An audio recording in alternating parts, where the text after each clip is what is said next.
Hello, Digger, and welcome to another exciting episode of the Learn True Health podcast. Really quick message you need to know about before you jump in today's episode. Right now and until end of day on July 7th, there's a huge sale going on right now for my absolute favorite life-changing magnesium. It's a magnesium soak. If you're new to the podcast and you haven't heard about the magnesium soak, it is as good as getting intravenous magnesium. It feels so good, and your cells become fully saturated. And it's not an oral magnesium. You put your feet in it or you put it in your bath. You just need to soak your feet in a few inches of water, and it can be any temperature. So it can be very nice in the summer to have cool water or hot water in the winter. And your body will absorb it through your skin. You will feel absolutely amazing. This is not Epsom salt. I took Epsom salt baths for years, and this stuff blows Epsom salt out of the water. We talk about it in my interviews with Kristen Bowen. You can go to my website, learntruehealth.com. And if you scroll down, you see I have a list of my 10 favorite episodes. It's in that, the magnesium foot soak. So you can just go listen to that episode, or you can search magnesium foot soak or Kristen Bowen on my website at learntruehealth.com. So right now there's a huge sale. She's doing a 4th of July sale, and then she's giving my listeners an extra 10% off her already on sale price. So you go to livingthegoodlifenaturally.com and then grab the magnesium soak. You just want to get a few jugs of the magnesium soak. And then you use coupon code LTH, as in Learn True Health, at checkout, and it takes an additional 10% off. So it's a really great price right now. So I wanted to let you know about that. And if you're listening to this episode and it's past the date, it's still a very affordable product. Highly recommend getting 1 or 2 jugs and then trying it out for yourself, doing it every day or as many days in a row as you can, and noticing how you feel. There's over 200 testimonials in our Facebook group, in the Learn True Health Facebook group, of other listeners sharing how much this magnesium soak has helped them. Sleep. It's great for kids too. Throw it in their bath and they'll sleep way better. But sleep, aches and pains go away. PMS gets better. Migraines go away. Skin gets better. Immune function gets better. There's over 1,800 processes in the body that use magnesium. So when we're deficient in magnesium, a lot of stuff goes wrong, and especially restless legs. So if you have any friends or family that are in pain or have restless legs or have problems sleeping or have like PMS pain, definitely get this for them. It's a huge game changer. You can also go to learntruehealth.com.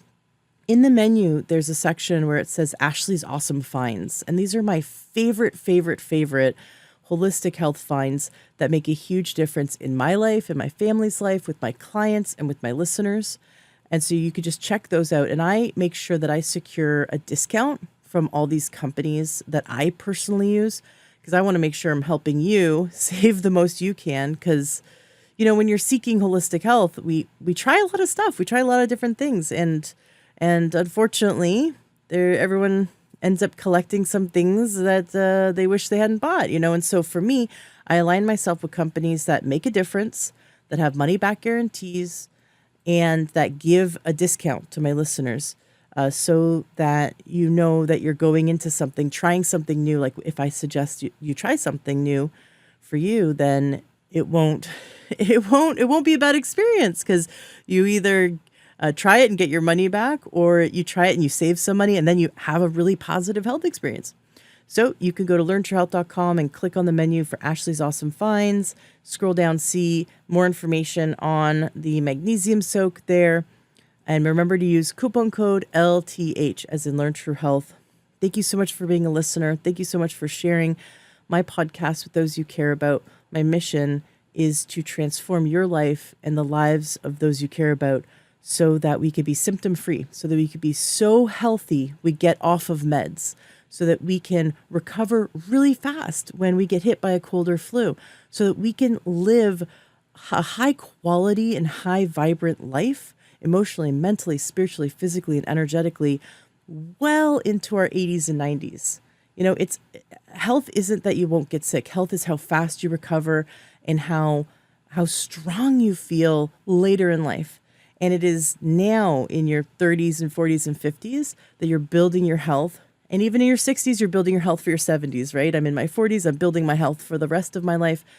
And, honestly, we don't really get that in our 20s. Like, if there's a 20-year-old listening, you are doing such a service to yourself now. I think we would all want to go back to our 20-year-old selves and give some health advice to them, because we feel it 10 years later, 30 years later. You feel the impact of your choices, just like you will feel the impact of the shifts you are making by listening to this podcast and implementing the health changes.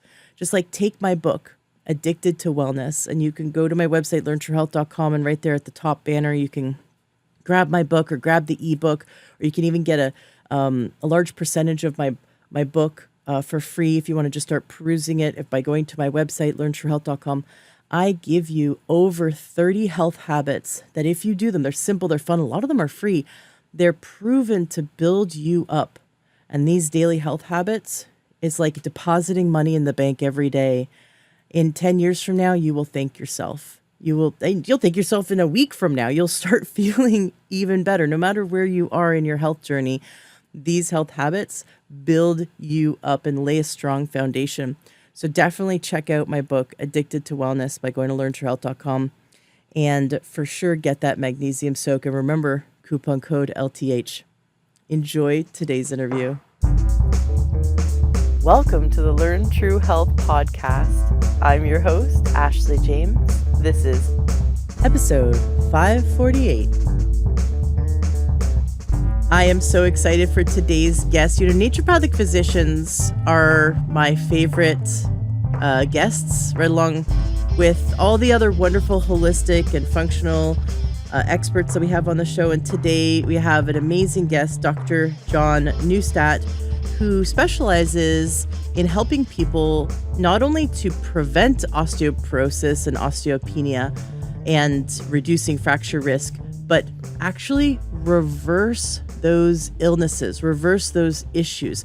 I hate to use the word disease, because disease is this man-made construct that makes people think, I'm going to get it because my grandma had it, or, I have it, so therefore I'm going to always have it.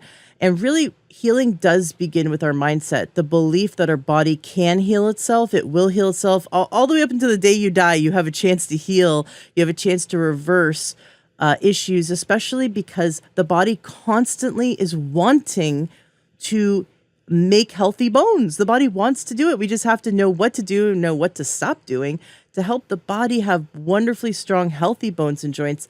And we can even reverse osteoarthritis. This is a thing that MDs hate. I don't know why, but they are adamant that you can't reverse arthritis. And it's really weird. Maybe because it takes so much money away from the mainstream medicine, but we can reverse osteoarthritis as well. So, Dr. John, I'm so excited to have you here today and talk about how we can support the body's ability, the body's God-given ability to reverse illnesses, to rebuild itself, to even reverse cellular age, to reverse the age of your bones and your joints, and to become the healthiest version of yourself. Welcome to the show. Thank you. Absolutely. So your website is nbihealth.com. And of course, all the links to what Dr. John does is going to be in the show notes of today's podcast at learntruehealth.com. Now, you went to Bastyr University, which is here close to where I live, and you have an amazing track record of helping people gain health back.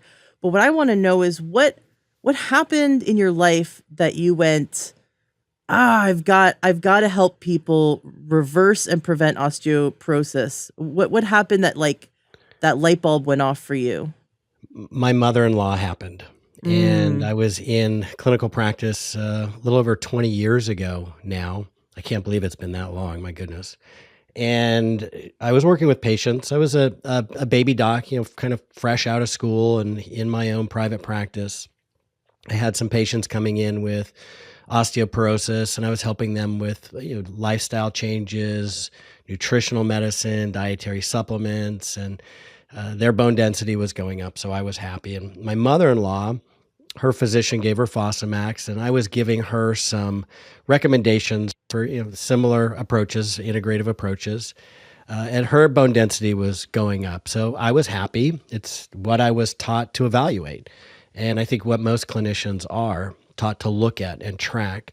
And her physician, her medical doctor who prescribed Fosamax to her, was happy, and she was happy. We all thought that she was protected. And then she tripped on a throw rug in her house and she fractured her hip. And I thought to myself, something's wrong with this picture, because by that objective measure, she should have been okay. I started digging into the research and I was absolutely shocked by what I found. Is that almost myopic approach of only looking at that test result misses the forest for the trees, misses the most important things about this condition, and that is fractures. If somebody breaks a bone with osteoporosis, there's up to a 36% chance that they're going to be dead within a year. And about half of people who end up surviving that never regain their full pre-fracture level of mobility and pain-free life that they had before. And in fact, if you're a woman with breast cancer and you end up in a hospital with a fracture from osteoporosis, there's an 83% increased likelihood that you're going to die compared to a woman with breast cancer who doesn't fracture. And globally, osteoporosis is the second biggest health concern after cardiovascular disease, and every 30 seconds someone in the world is breaking a bone because of osteoporosis. And yet we've known in the research that since the 1990s that a bone density test predicts less than half of patients with osteoporosis who will break a bone. And in 2008, in the Annals of Internal Medicine, there was an article that was published that quantified that even more, that showed that for women with osteoporosis, a bone density test only predicts 44% of them who will fracture. And for a man, it's even worse. It only predicts 21%. And so I started looking at really trying to understand what is it about bone density that is not giving an accurate understanding about bone strength. What can we do to maintain strong bones and reduce people's fracture risk? Because every conversation in a clinician's office, when you're talking about osteoporosis, in my opinion, should be focused solely on that question. What can we do to reduce your fractures? And the medications, the track record of medications for fracture prevention in osteoporosis is quite poor. There is some benefits to them, and I'm happy to go into that research and the details of the medication. But there are other things that have been shown to be crucial, if not more important than a medication and more helpful than a medication. In fact, if you look at the osteoporosis medications, the change in bone density that the osteoporosis medication causes is not even an indicator that fracture risk is being reduced.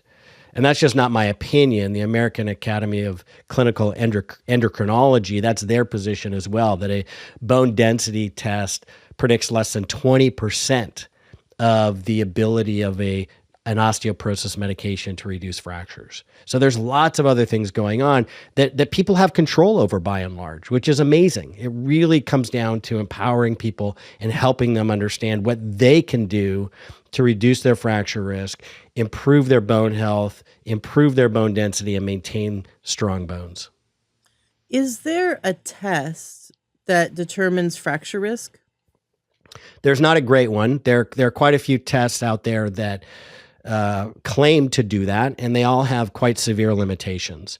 So a bone density test, a DEXA test, dual X-ray absorptiometry test, it's an X-ray, gives the diagnosis of osteoporosis. It's used to track osteoporosis. It's the results of that test are used then to predict fracture risk. But as I said, that's not very accurate in terms of prediction.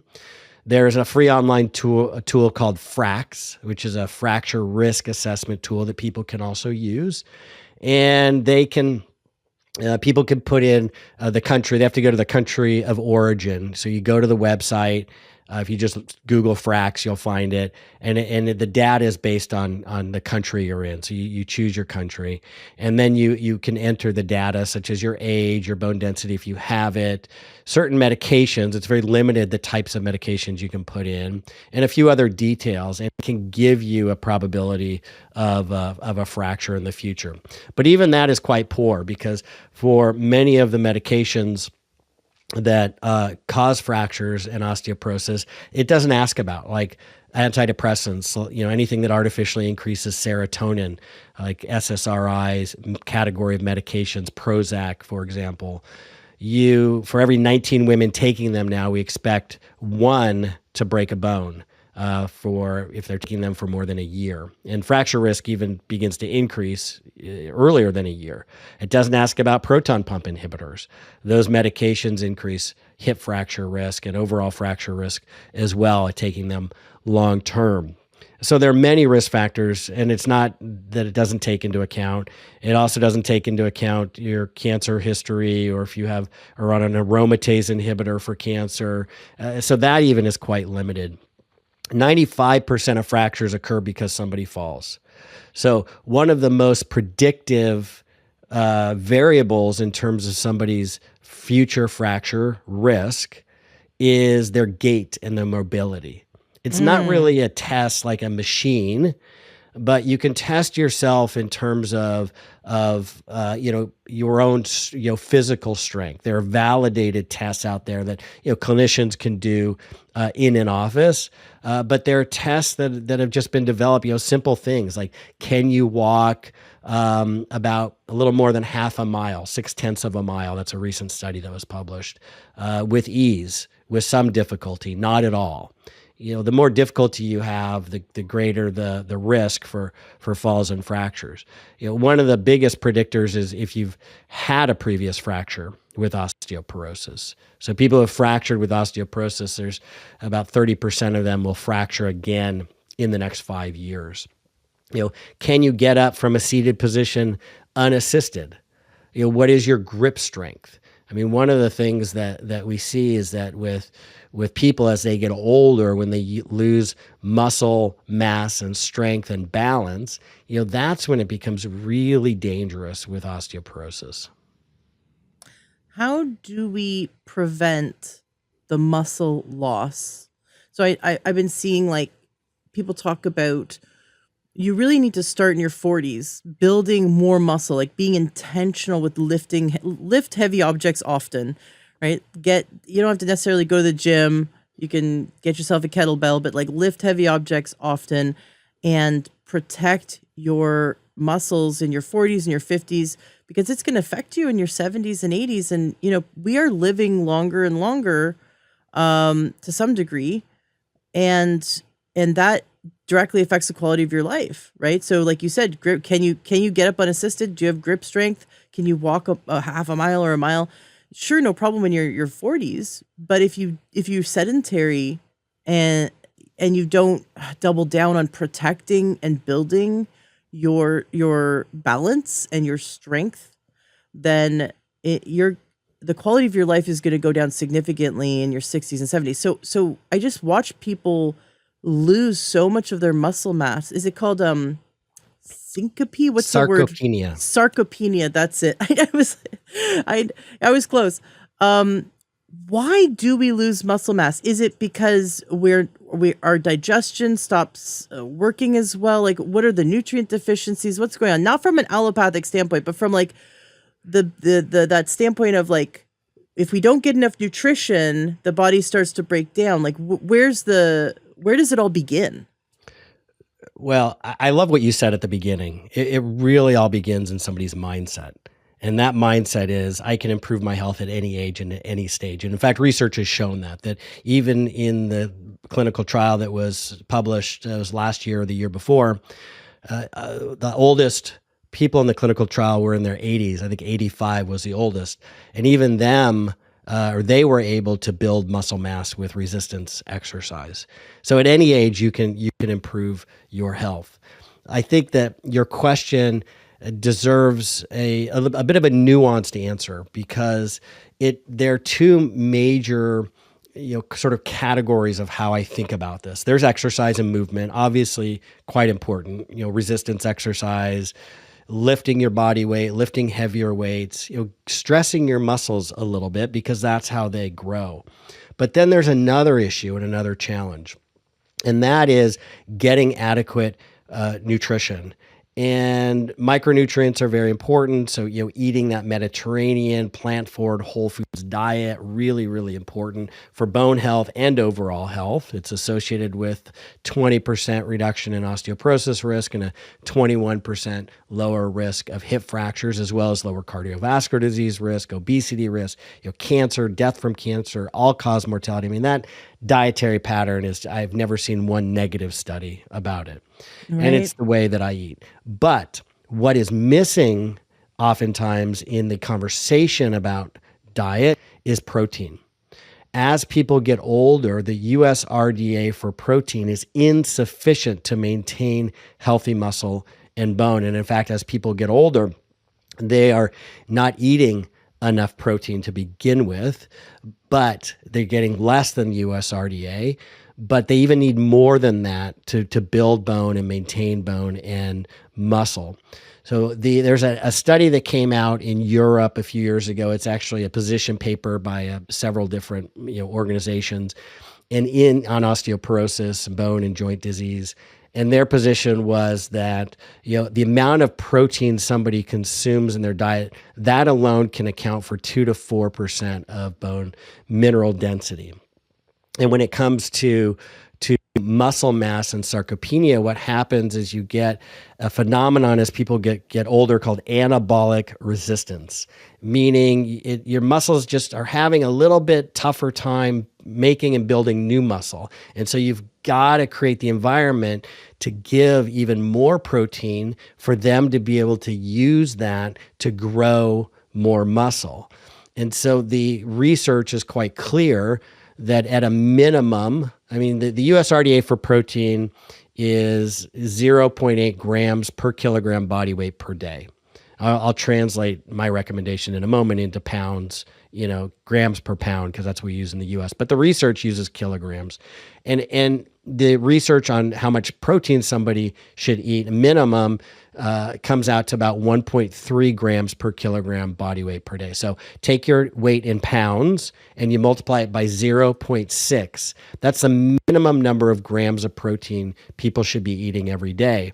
And then other research looked at, so for me, for example, I'm like 95 grams of protein approximately.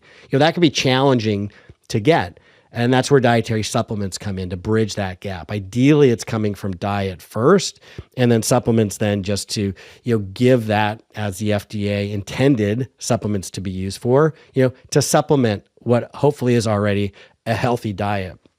And then, though, the timing of the protein consumption becomes important. So two things. One, that's the minimum amount of protein that I recommend people consume. And then another study looked at, okay, what's the maximum amount of protein that you can consume and your muscles can use at any one time?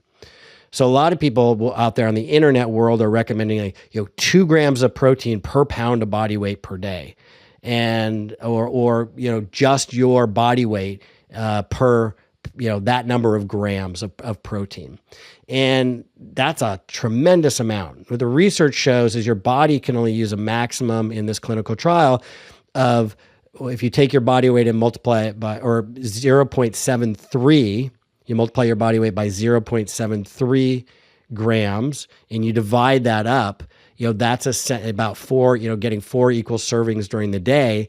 That's about the maximum number of protein you should eat at a time. So not overeating protein and not undereating protein. And so just to make it as simple as possible for people, I say, look, just eat about 20 grams of protein at every meal.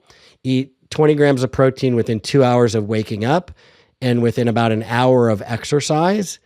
And make sure you're doing that at least 4 times a day, depending on your protein requirement. And that'll get you into that, probably into that range. And then you can supplement a little bit more if you need to. And that's really important because bones also, in terms of their protein requirements, there are 180 to 200 different proteins in bone. It is highly protein dependent, in addition to collagen, which is the main structural protein in bone. And so for the dietary component, that's what I see is missing most often from the discussion of diet. And then from the exercise component, you've got to get out there and move your body. You've got to increase your mobility, stability, and strength. And there are tons of options to do that. You don't have to go to a gym and lift weights. It's one option. But there are exercise classes. There are things you can do at home just to implement, some exercise in your daily routine at home. Even just walking.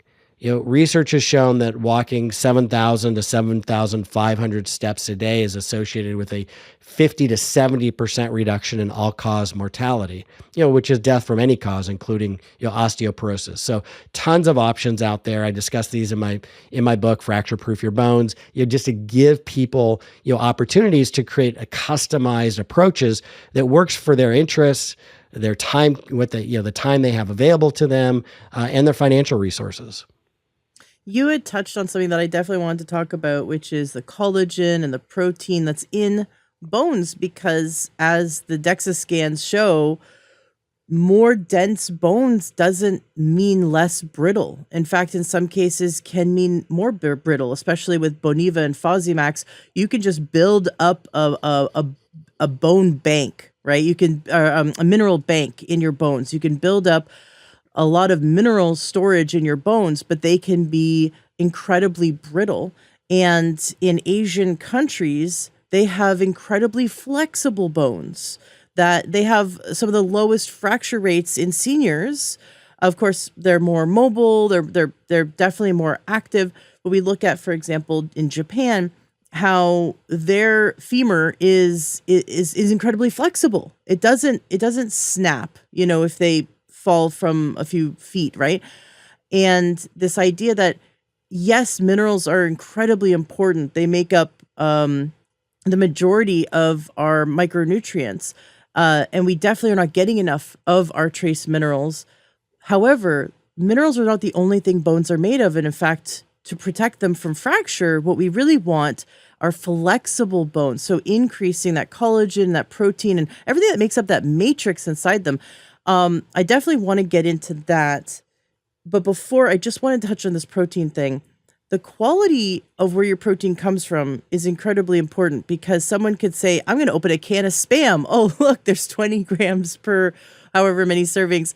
And they're going to be doing themselves an injustice, whereas they could, for example, eat, definitely get a cup of lentils or, legumes in their diet. They can get some nuts and seeds. They can get leafy greens and potatoes, and all that adds up to protein. And if they want to consume animal products, doing so in a way that makes sure it's the healthiest for them. So, for example, are you going to eat a can of Spam, or are you going to go for that grass-fed, organic, free-range, whatever, or that wild-caught versus farm-raised fish, for example?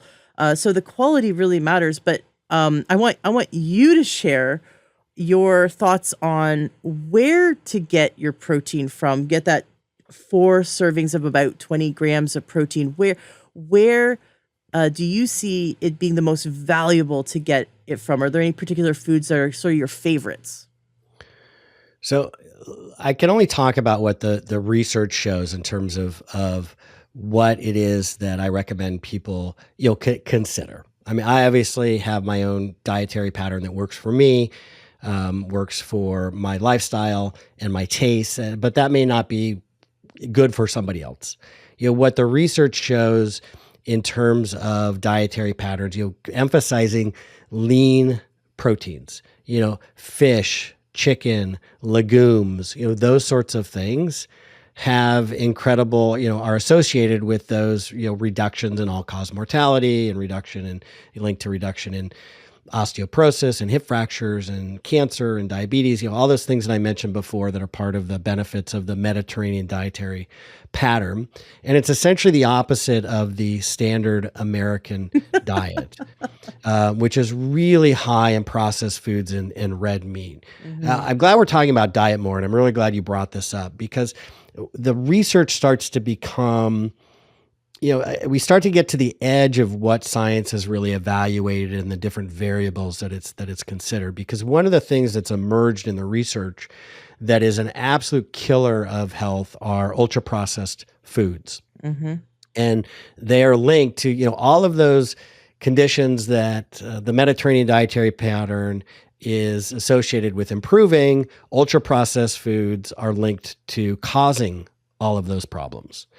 And in the U.S. diet, about 60%, to be very specific, 57% of the calories of the U.S. diet, American diet now, is made up of ultra-processed foods.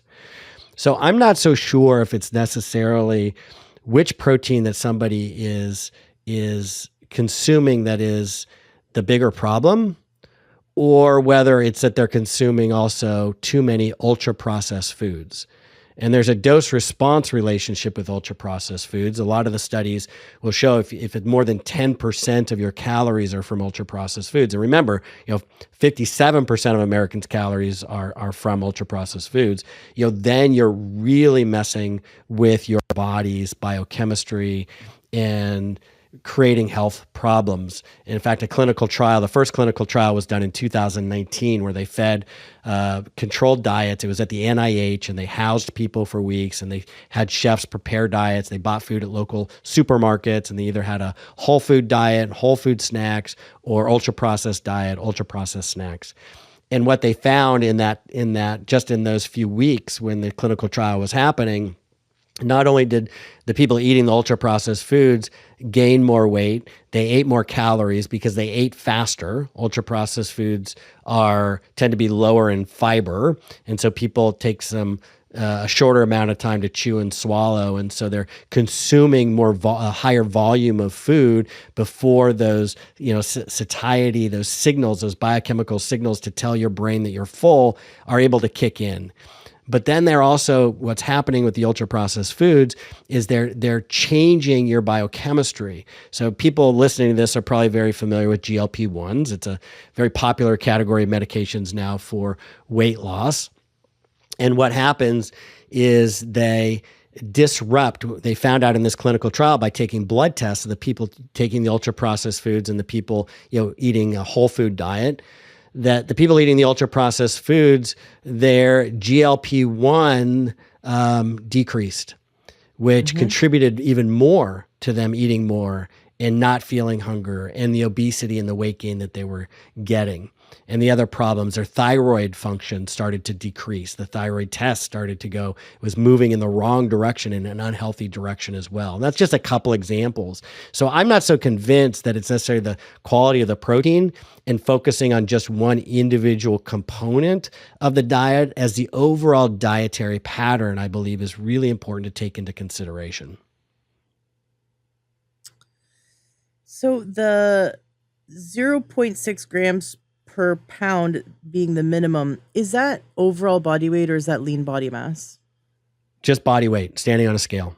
Got it. Okay. Yeah, and then the maximum would be like 0.73. Got it. And it's good to do about 20 grams per meal, do four meals or like 3 meals and a snack. Do you have emphasis on how many grams of fiber from whole foods people should be aiming for, or how many cups of vegetables, or how many servings of fruit? Do you have any other things that you want to incorporate with protein that you find is very important? That is a great question. Absolutely. The Mediterranean diet, what I've done is I took the data from that dietary pattern and I created a system called 3 Steps to Eating Healthy for Life. And it walks people through, quantifying exactly what you and I are talking about now, so they can start to get a sense of the dietary, how they begin to eat, because most people aren't eating this way, and how they can transition into eating this way. And so with fiber, dietary fiber, I recommend a minimum of 30 grams of total dietary fiber per day. And I'd recommend people don't make any changes to their diet for a couple of days if they're looking to transition into eating healthier. I want them to write down what they're eating each day for 2 days and then calculate the number of grams of total fiber approximately and the number of total grams of protein they're getting in a day. And then they can compare how they're eating to what their goals are, how they should be eating, and then begin to transition to that over time, over a time period that's comfortable for them. Because like I said, most people aren't eating this way. And major changes done, overnight or too quickly tend not to be sustainable. And so whether it's over 4 weeks, 6 weeks, 8 weeks, whatever it is, the goal is to transition into eating this way to the point where it becomes a new habit. And you don't have to worry about quantifying things. It just becomes part of your lifestyle. But what happens during that process is people find that they're needing to maybe shop differently, find different snacks, cook differently, maybe with different spices. If there is a family involved, then involving the family in that is as well is important. So there's these social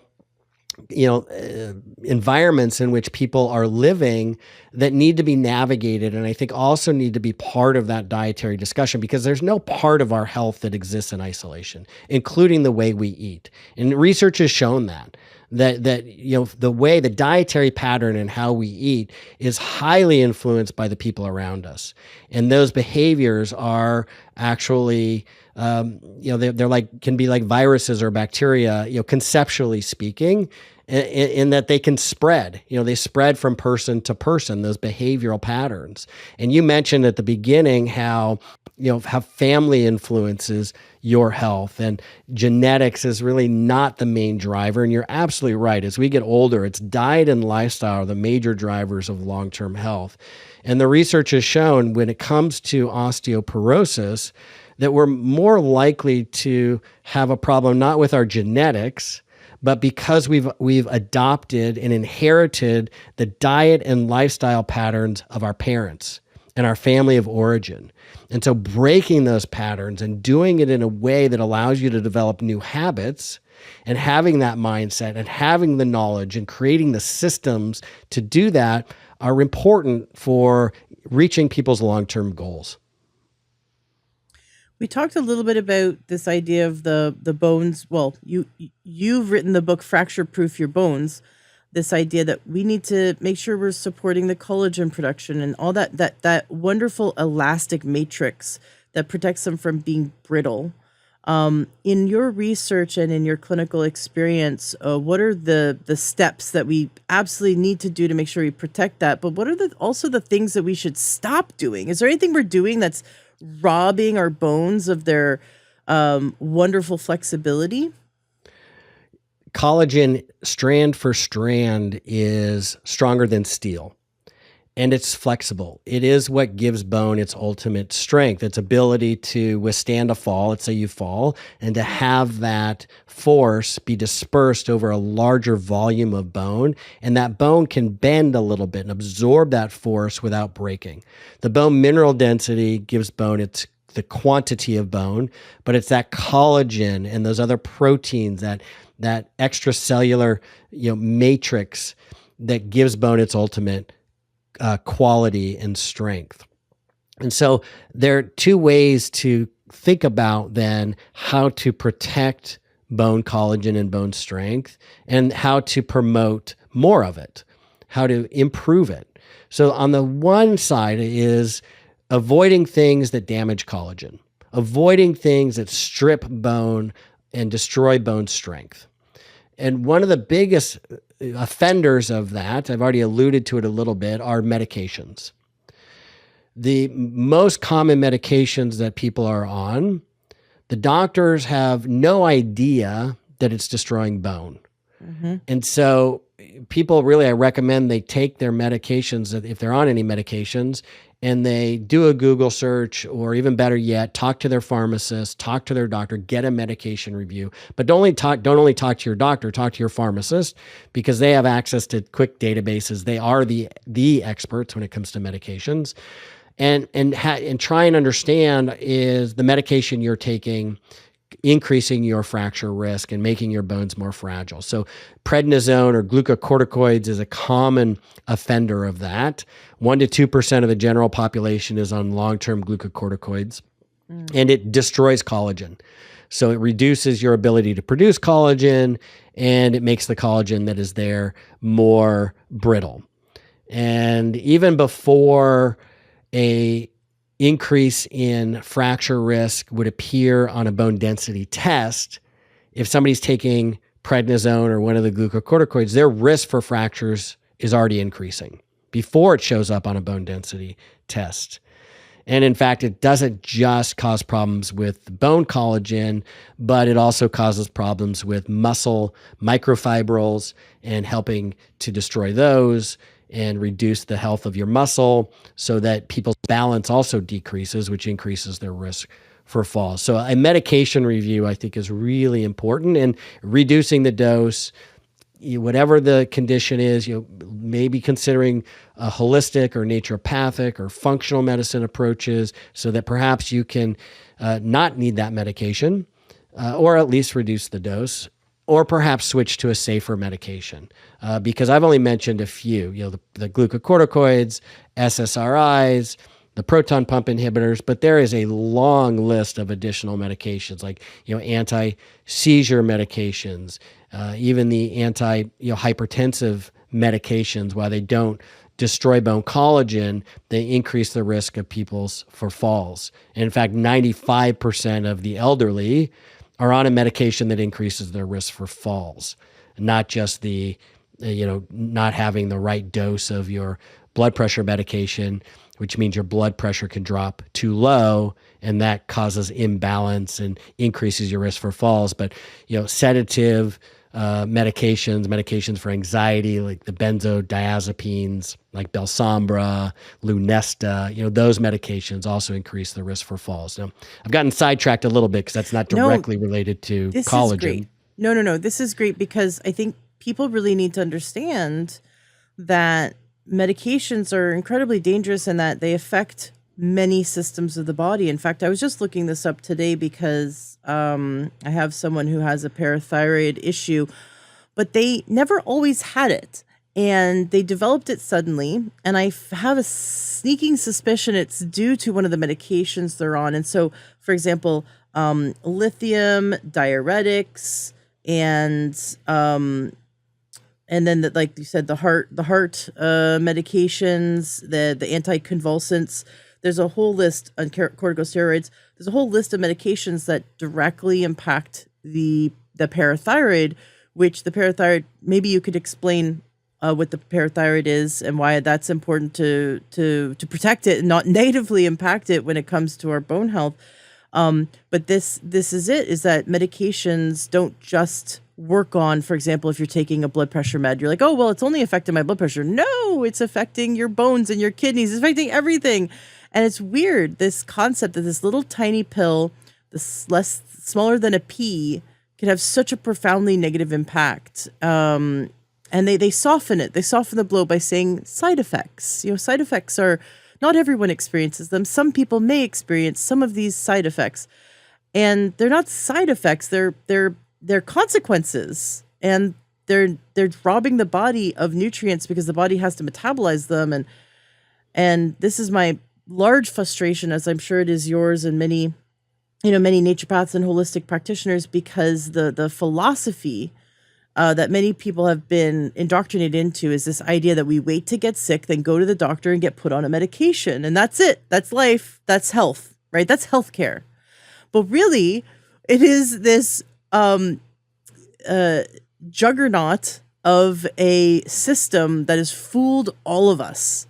And we believe we need this system to survive, when in fact, if we take our health into our own hands, which is why learning from you is so important, listening to this podcast and other health podcasts, and learning how to advocate for ourselves, learning how to nourish our body so our body is so healthy it stays healthy, and we never get on meds.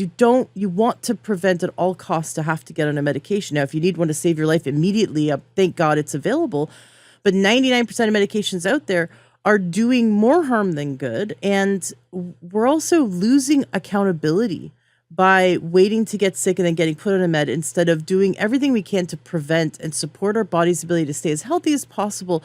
And that spills over into mental health and emotional health and spiritual health, because physical health affects all of that, and your interpersonal relationships and your career, and everything is impacted. So we have to be very protective. Like everything you put in your mouth, every single meal is you protecting your health.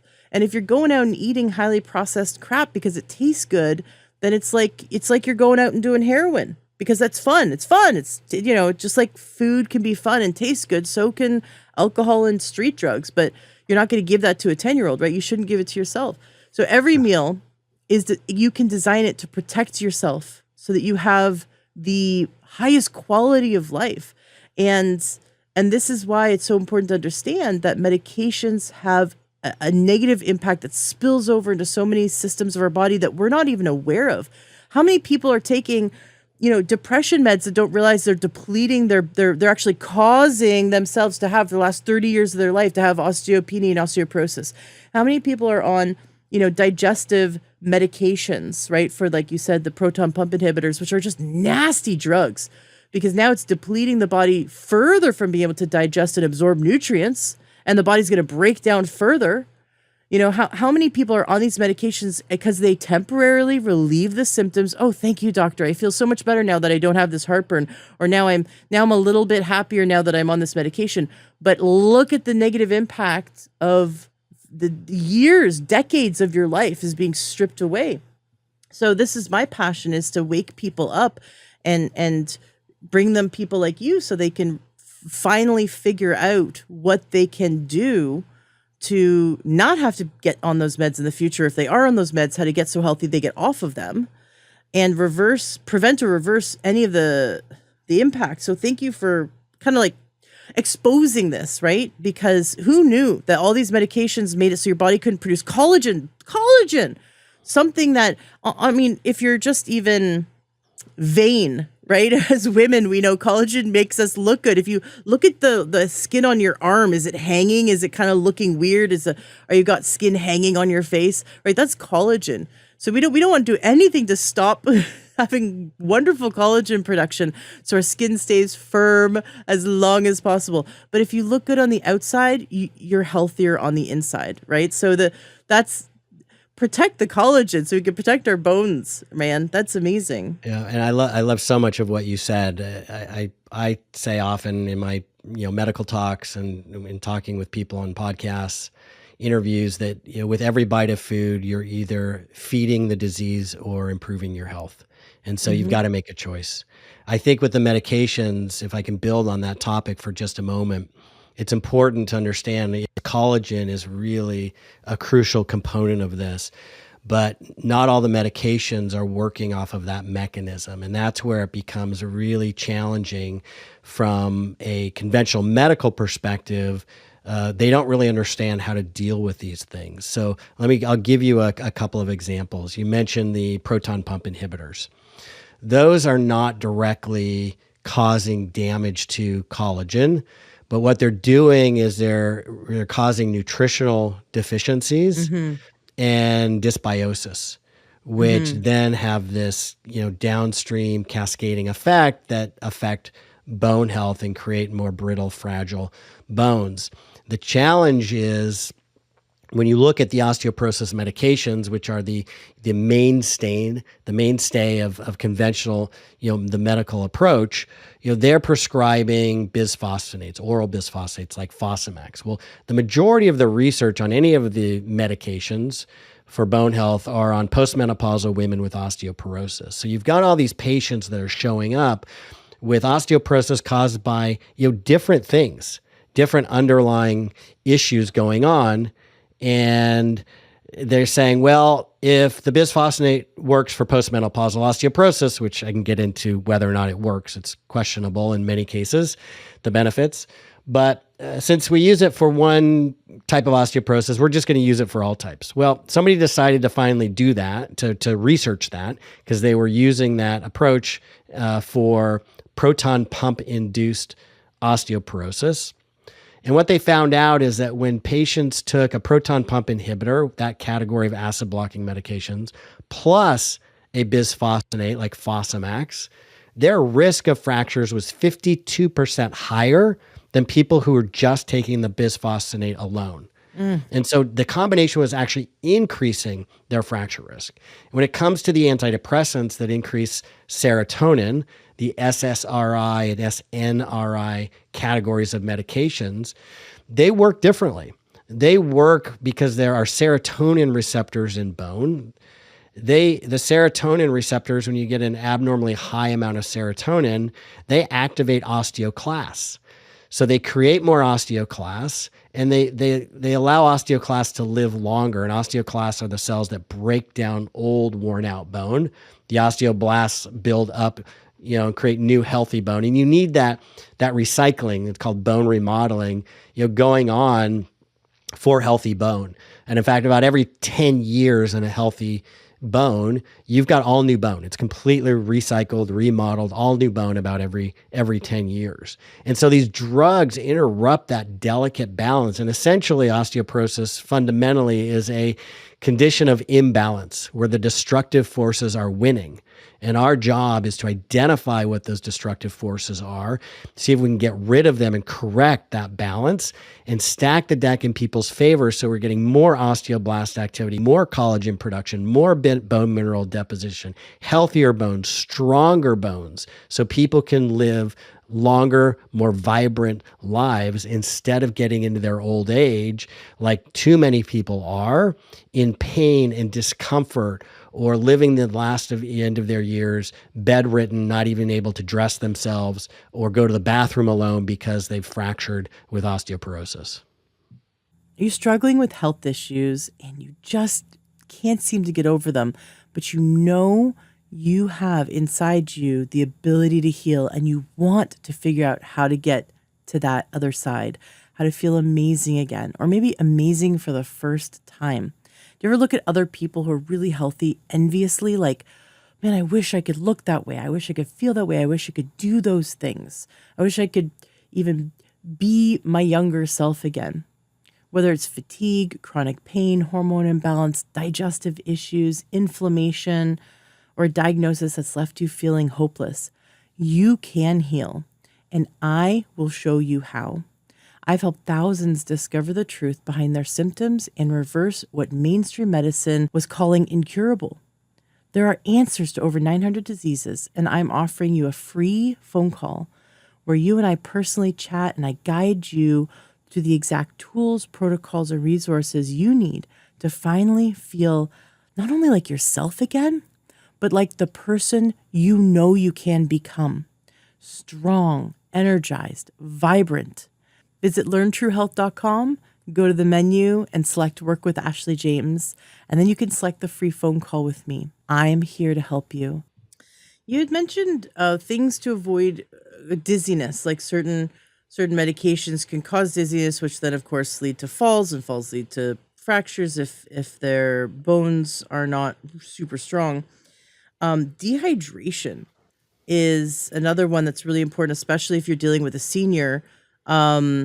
Dehydration, I don't know what it is about seniors, but like, please, could you just drink more water? Like, I don't know. Why are you guys being so stubborn? I work with some seniors, and it's so hard to get them to drink more than 40 ounces of water. And I'm like, you're killing me. Just please drink more water.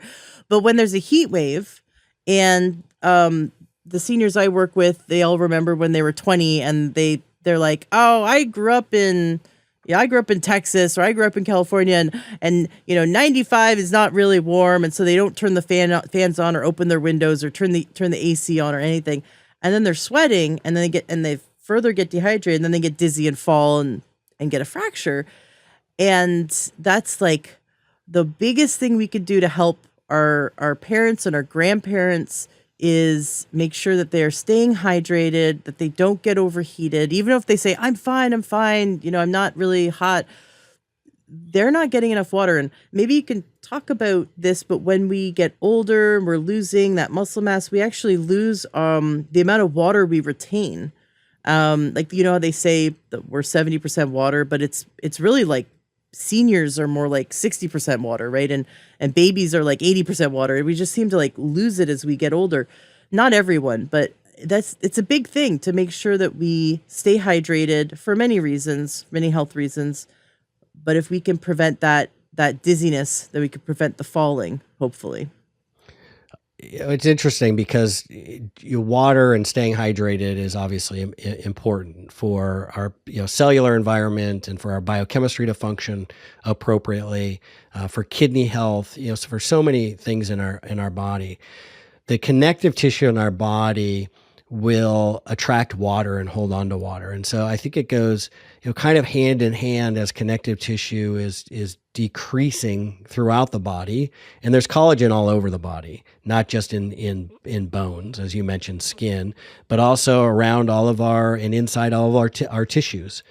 And so the ability to, kind of stay hydrated starts to decrease, and you see that in skin. I mean, that tends to be a very telling and obviously outward sign of things going on inside the body as well. In fact, there's a study years ago that linked as people's skin becomes thinner and more fragile, it's actually an indicator that they can be losing bone density as well. Their bone mineral density is decreasing. And what we see with collagen, hydrolyzed collagen dietary supplement clinical trials repeatedly in the research is that, taking, 10 grams of a hydrolyzed collagen dietary supplement that's, types 1 and 3 collagen has been shown to improve skin hydration and skin elasticity and reduce the visible signs of wrinkles, meaning, skin is more plump, it's more hydrated. Those wrinkles then are less visible.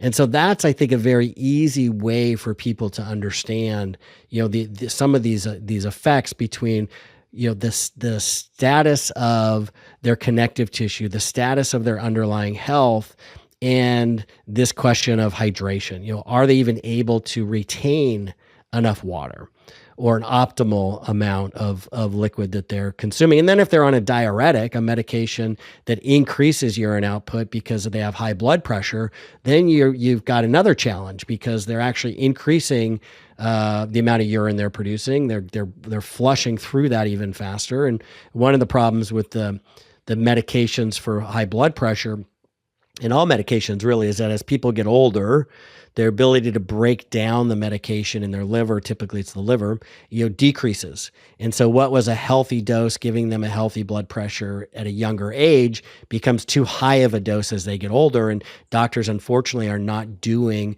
medication reviews often enough and adjusting the doses. And so people, when they're maybe in their 50s, and they're on a blood pressure medication, it's great, but then they don't go back to a doctor for a long time. They're on the same dose. They hit 60, 65, 70, and suddenly that medication is too high. And so they become more dehydrated. They become dizzier. Their blood pressure drops too low, and it becomes a very dangerous situation. What's the elephant hiding in the room is what imbalance is happening in their body for 30 years that they need to be put on a medication for. Like, we don't just have high blood pressure. High blood pressure is a result of an imbalance. And so what's going on is is a chronic nutrient deficiency, right? Is it chronic unresolved stress, which wears down the body? They looked at the impact of stress. There's this massive study, and they saw that out of the number one cause of premature death was stress. Like, it was the most important thing. We really don't take it seriously, right? Because it's like we put it in this category of, oh, that's just weak people. Like, that's just emotions, and weak people feel that. But stress isn't an emotion.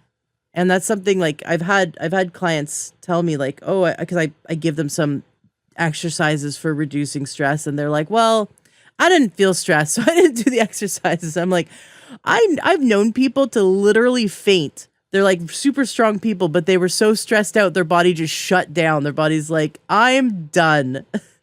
And we don't feel it. We don't feel stress, but we've got emotional stress, mental stress. We've got physical stress. You have environmental stress, right? Not sleeping well, stress, right? Bills piling up is stress. But stress causes the body to break down and not heal because we're in that fight or flight mode, not in the heal and repair mode. And that can be the cause of blood pressure issues. And then just constantly, the body is constantly breaking down more than it's building up. And it's a ticking time bomb. And I think a lot of people, they don't know how stressed they are because they've adapted and they think it's normal.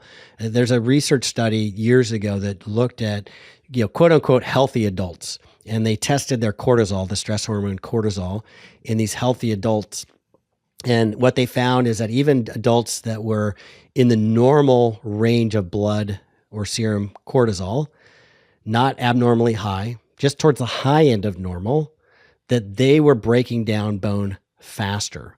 And what research since then has shown is that just because cortisol is like prednisone, it's a glucocorticoid. So cortisol will make, and that stress hormone can reduce the production of collagen, make collagen more brittle. But get this, research has shown it actually shrinks the size of your brain. Chronic cortisol elevation. And so it is just a killer. And I think you are so right on the mark in making that a focus with people and helping them understand that, look, they may not, be aware of it, but I don't know one person who's not under too much stress in our modern day society. And the fact that it's shrinking your brain, it's robbing your bones, it's just really whittling away at your life. Yeah, and here's another study that shocked me. They looked at so when the stress hormones kick in, so it's epinephrine, norepinephrine, cortisol, epinephrine and those are fight or flight hormones. Epinephrine, they're quick acting, and then cortisol is longer acting. It actually causes different genes to turn on and turn off, those stress genes. And when your fight or flight is kicked in, that sympathetic part of the nervous system, that stress, anxiety part of the nervous system, it changes the blood flow in your brain. And it moves it away from the prefrontal cortex. It shuts down those blood vessels. So, and that is the area of your brain that is responsible for reasoning and logic and understanding the consequences of your decisions and making decisions. And it puts it more into the limbic system part of the brain, that emotional component of the brain, because you just want to flee. You're either going to fight and run, or you're going to fight or you're going to run. And so it's more of an escape mechanism. And what they've shown in studies is that people who are in that fight or flight response, they make worse decisions. They're more likely to make decisions for themselves to get them out of the immediate situation, but are going to be harmful, that are actually more harmful to them. And so that's what I think a lot of people are dealing with. And it is not a good situation, and breaking that cycle, learning, strategies and ways to do that. Even people waking up in the middle of the night, not being able to sleep, having it affect their sleep. I hear that all the time. And I teach people a simple breathing exercise that's taught to our special forces and Navy SEALs and other special forces. And they're in the most, incredibly stressful situation than at least that I've ever experienced in my life. And they're taught a breathing exercise where you just breathe. You breathe out, you breathe in to the count of 3, you hold it to the count of 3, and you breathe out to the count of 3. And you just repeat that. And every time I do that, within a few rounds of that, I don't even realize I've fallen asleep, and I wake up hours or the next morning. It's just a great way to regulate your nervous system. And you could do it anytime. It doesn't have to just be in bed.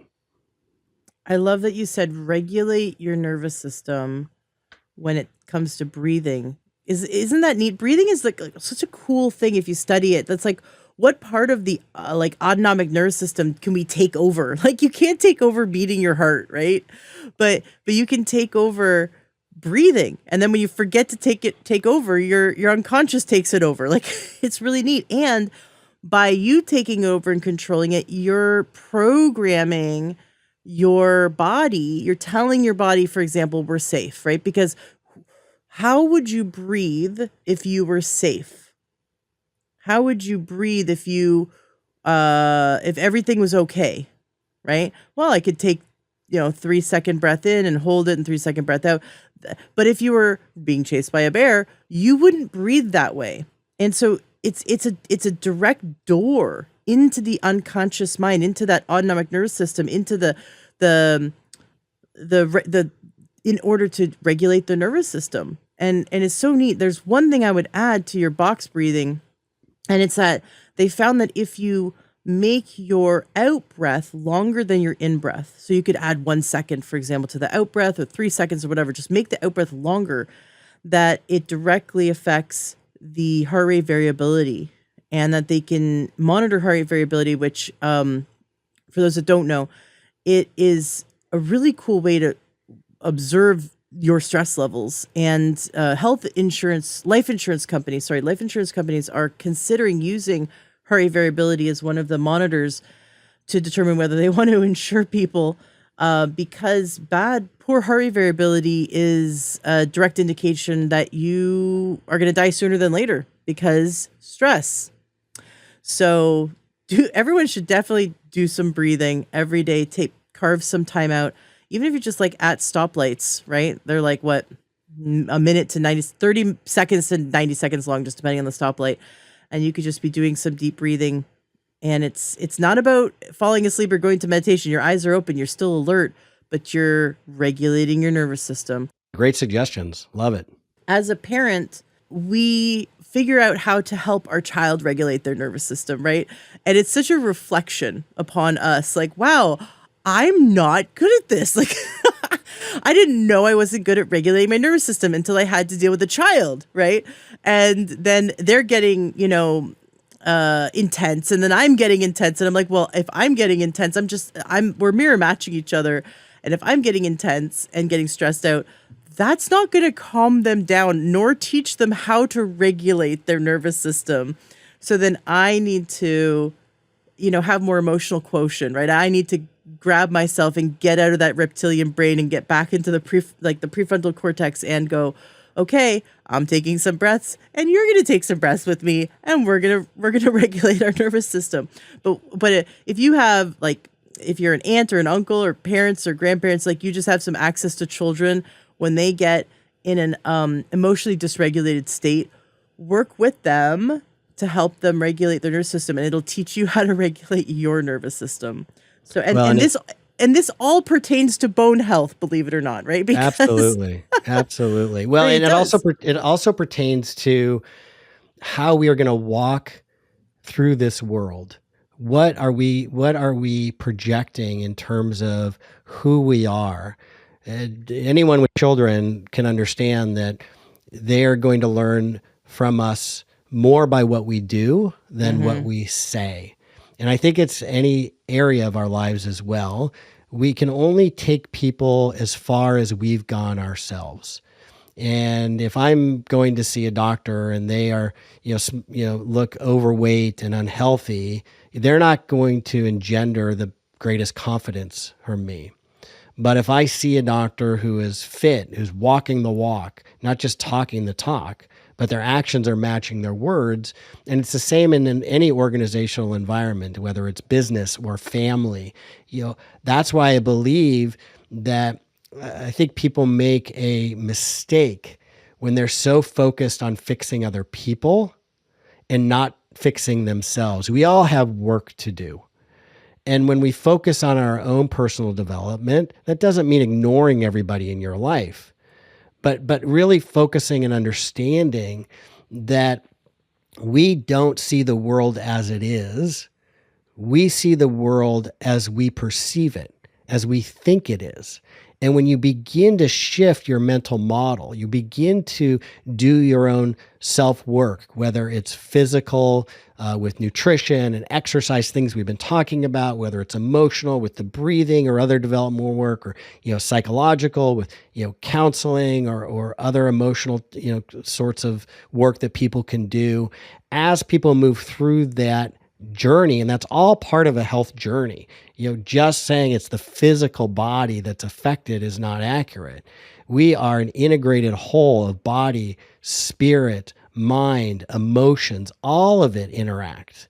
And so when you work on all of those components, and people are surprised when they open my book, there's a whole chapter in there just on connecting with other people. I've never seen it talked about in any other bone health or osteoporosis book, but even that's been shown to reduce all-cause mortality. Being connected to community is part of a holistic approach. And so I'm a big fan of, people doing the work. Don't toss. What's the saying? Don't throw stones if you live in glass houses. Well, we all live in glass houses. And so it's important to have empathy and compassion for other people and what they're going through, but also understand that we can only control ourselves and what we do. But in doing that, we're setting the examples for people around us because, as I mentioned before, behaviors are contagious. So if you're doing that, then the people around you are going to become more interested in doing that as they see you grow and you become healthier and stronger and more vibrant. They're going to want to be a part of that. I love it. In researching for your book, Fracture Proof Your Bones, what are some of the most exciting or mind-blowing things that you discovered? Because I know there's going to be a bunch of stuff you already knew, but as you're going through the research, it was just validating what you knew. But was there anything that you was like, oh my gosh, I didn't know this? I think the long list of medications that destroy bone was shocking to me. I never realized how big it was. It was never discussed in medical school. You never see it anywhere. And so they're common drugs that are known, but there are many drugs that are commonly prescribed that are not on doctors' radars, and it's causing people osteoporosis. And many of these drugs are prescribed to people at the highest risk for osteoporosis, people with autoimmune diseases, people with irritable bowel disease, the elderly. And so it's just really a hot button issue for me to get across. The other thing I was shocked about is the misuse of research when it comes to dietary supplements out there and marketing dietary supplements, and how people are just having the wool pulled over their eyes by a lot of these marketing claims that are out there by companies that really don't have any, or from my point of view, the highest level of data supporting their research and their products. And what I mean by that is look, and full disclosure, I own a dietary supplement company. MBI is a dietary supplement company, mbihealth.com. I created it though, because, this again goes back 20 years when I could not find the doses of nutrients shown in clinical trials to work that I needed for my patients. So many of these companies out there they're citing research in clinical trials on a nutrient, but then they put less of the nutrient shown in the clinical trial to actually work, or they use an entirely different nutrient, but are citing the studies. And I'll give you some examples when it comes to bone health, because that was the impetus for me, or one of them, for me creating the company, because I needed a solution for my mother-in-law and I needed a solution for my patients. When it comes to bone health dietary supplements, the way that I look at the research, and this is how I've settled on evaluating things, since the most dangerous thing about this condition is whether or not somebody has strong bones, the most important question I ask is, whatever it is, whether it's a nutrient or a medication, has it been shown to maintain strong bones as indicated by fewer fractures in clinical trials?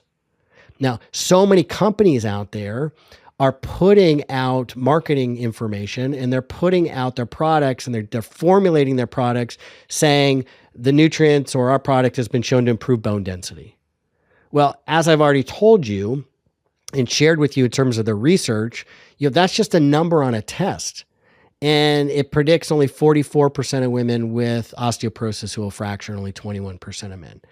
The absolute bottom line is, do you break a bone? And so when you look at clinical trials, when I look at clinical trials, I want to see that fractures was the end point in the clinical trial that they evaluated, not just a number on a test. And so when it comes to bone health, there are only 4 nutrients that have been shown to reduce fractures in clinical trials: calcium and vitamin D, by about 18 to 23%. and then a specific form of vitamin K2 called MK4. Now, there's MK7 is a very popular form of vitamin K2. Vitamin K2 is a category of nutrients. MK4 and MK7 are two of the types of vitamin K2 that are commercially available. And you have these people marketing MK7 and saying it has a longer half-life, so it's better. It has better bioavailability, meaning it's more absorbable than MK4, so it's better. It changes a blood marker, so it's better. But none of those are the outcomes that are most concerning to people. None of those are direct indicators of bone strength. And in fact, just because something maybe has a longer half-life, meaning it stays in the body longer before your body eliminates it, is not an indicator at all that it's effective. And so when you look at the clinical trials on MK7, just for bone density, so let's look at bone density, what they don't say in their marketing is that MK7 has been shown to improve bone density, because in fact, it hasn't even been shown to do that. There have been the National Library of Medicine's PubMed databases, the warehouse for over, I think, 40 million peer-reviewed articles, medical articles, and scientific articles.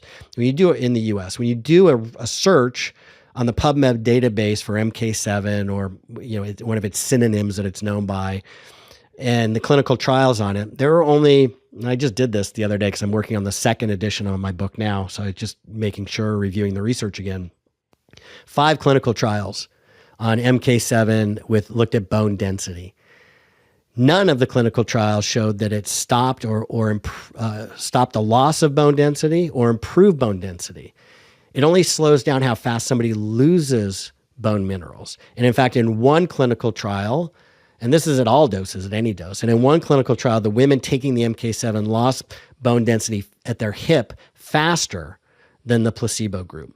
And there are no clinical trials, none on MK7, that looked at fractures. None. So it has not been shown to maintain strong bones.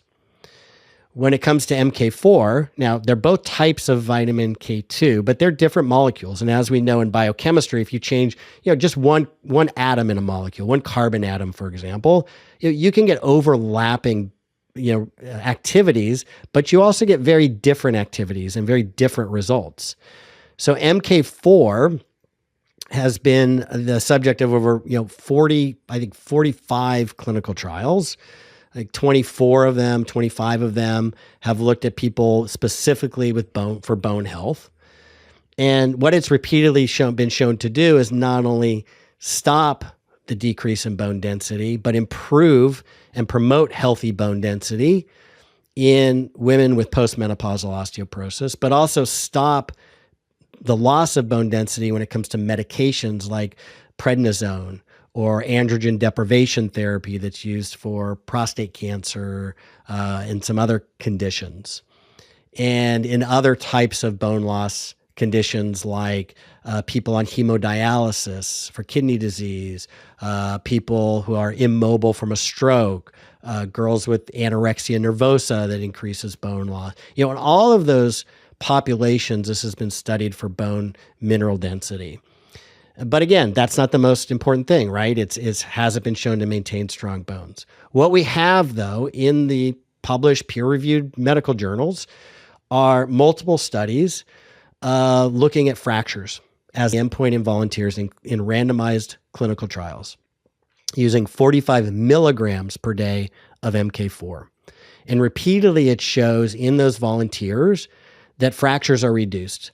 In some cases, over 76% reduction in fractures in postmenopausal women with osteoporosis taking MK4 45 milligrams per day compared to those not taking it. There have been 3 meta-analyses. All have concluded very similar results, that MK4 not only can improve bone density and maintain and improve bone density, but maintain strong bones as indicated by fewer fractures in clinical trials. And it's been so well studied that it's been approved by the Ministry of Health in Japan for bone health since 1995. And it didn't exist in that clinical trial dose 20 years ago in this country. So I was the first one to bring it in. I've now created 3 different versions of the formula, all with the same amount of MK4 per day, 2,000 units of vitamin D3 because there's synergy between the two. When MK4 was combined with vitamin D3, bone density improved greater than just with the MK4 alone. So I'm so passionate about this that any chance I get to share this, I'm excited to talk about it so that people can understand how they can read marketing materials better, to make better decisions for themselves and evaluate the research and ask better questions. You had mentioned that these increase bone density, but we talked about how bone density isn't necessarily an indicator of fracture proofing bones, because we want to make sure that our bones are flexible, and that in some cases, just higher bone density can actually mean fragility, right? So, increasing, calcium, vitamin D, vitamin K, that's the good absorbable, usable form. Um, So you, if I could you correct you just for a second, because it's not yeah. just vitamin K, because vitamin K1's never been shown to improve bone density or reduce fractures. It's not just absorbability, because MK7, which has been shown to be bioavailable, as well as MK4 is also bioavailable. They're both absorbed. Also has Mhm. not been shown to reduce fractures. It's specifically the form of vitamin K in the dose that's important. And they're Mhm. not just, the MK4 is not just improving bone density in these clinical trials. Studies show, because it's a nutrient, so all nutrients have many positive actions in the body. So MK4 has also been shown to activate genes that promote collagen production. It's been shown to help with healthy inflammatory balance. MK4 is produced in our own bodies. The MK7 is not, vitamin K1 is not. We convert vitamin K1 and MK7 in our bodies into MK4, and it is the primary form of vitamin K that accumulates in all tissues in our body, except for the liver, which vitamin K1 is the primary form of vitamin K in the liver, but it points to the wide-ranging other potential health benefits that MK4 has.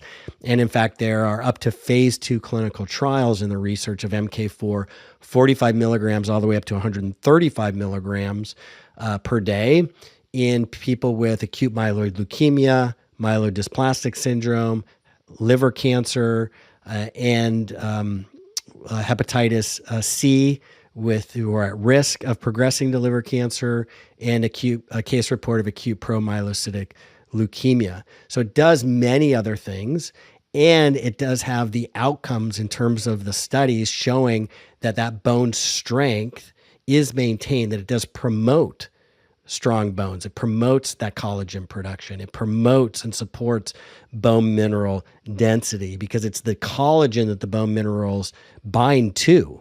Mhm. And so they need that scaffolding for those minerals to hang on, like, ornaments on a Christmas tree.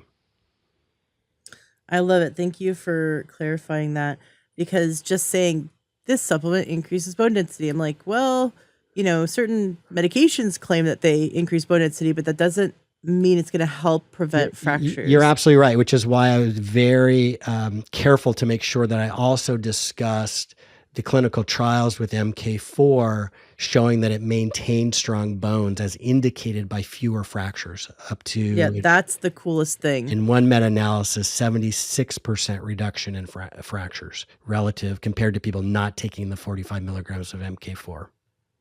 Now, a healthy person with healthy gut microbiome makes their own vitamin K. MK7, Um, only MK7. So the bacteria make MK7. That's what's made in our gut. But and it may have some benefits locally in the gut, and it may have some other benefits in the body. But what we do know, and what studies have shown, is that the MK7, when it enters the body, same with vitamin K1, is converted into MK4 by an enzyme called UBI AD1. And it is the similar pathway that is used to produce coenzyme Q10 in our bodies. And there's a branch point where it creates menaquinone 4, or MK4. So those other forms, the MK7 is not produced in our body. It's only produced by bacteria. And then when it enters the body, our body converts it into MK4. But you cannot get enough MK4 from that source or from diet, because mammals like us manufacture MK4. So it's also in dairy products and meat. But you can't get enough that has been shown to be the dosages in clinical trials shown to work. You need that 40, you're getting maybe micrograms per day by those other sources, but the clinical trials use milligrams. 1 milligram is equal to 1,000 micrograms. So 45 milligrams per day is the clinical trial dose, and that equals 45,000 micrograms. Do cholesterol meds negatively impact our ability to convert the vitamin K in the body because it impacts CoQ10 production? Does it also impact you are vitamin so K? astute. I love that you asked that. Yes, not just the statin medications like Lipitor, atorvastatin, but the nitrogen, funny enough, not funny, the nitrogen-containing bisphosphonates like Fosamax, alendronate, those also block the production of MK4. So, it's crazy because MK4 has so many great bone building and health benefits, and yet these nitrogen-containing bisphosphonate medications for bone health are actually blocking our own production of it. Yeah, so you mean the medication they give you to help your bones is actually stopping your body from helping your bones? In some ways, yes, absolutely. And in fact, it's been shown to reduce collagen production as well. So now we know research has shown that for every 100 fractures that are prevented, that it may be creating what's called an atypical femoral fracture. And these are 100 hip fractures that are prevented. And the atypical femoral fracture, so typically when you break your femur, your leg bone, with osteoporosis, it's high up. It's what's called the femoral neck, up towards the hip. And in these atypical femoral fractures that are caused by not just the bisphosphonates, but Prolia, Xgeva, those medications, denosumab is the generic, those also can cause atypical femoral fractures. And they're mid-shaft fractures. They're lower down in the femur, in the leg bone. And they tend to be breaks that can happen without you even needing to, sustain a major fall. There are lots of case reports in the literature of people just stepping wrong. There's one of a woman who was watering her plants and stepped down off the step stool, didn't fall, didn't trip, didn't lose her balance, and just stepped down and went to turn. And as she torqued a little bit, just turning her body, her leg fractured. And what happens when you get an atypical femoral fracture and you're on one of these medications, it actually takes longer to heal. So these medications like the bisphosphonates, not denosumab, but bisphosphonates work by poisoning the osteoclasts. So they stop the activity of the osteoclast. So that old worn out bone that needs to be recycled is not getting broken down and recycled. And all you get is new bone being produced and layered on top of old weak bone. And so it gets this really unhealthy and unnatural bone pattern, deposition, I should say, this unnatural and unhealthy pattern of bone deposition that is actually weaker. And that's why people say, that's why the guidelines now are say, don't take it for more than 3 years because the risk goes up. And you're also at risk, by the way, of osteonecrosis of the jaw. So that if you if you go in and get a tooth pulled, even something as simple as that, while you're on a bisphosphonate or Prolia or Xgeva, there's a risk that your jawbone can just literally start to disintegrate. I seriously hope no one listening is on these medications, and if they are, or if they have a loved one that is, that they will share this episode with those they care about, because people really need to know. And unfortunately, we're not given true informed consent when we go to a medical doctor and they put us on a drug. They barely see us for 15 minutes. The nurse sees us longer than the doctor does. And they're just very happy to prescribe all kinds of medication like it's candy.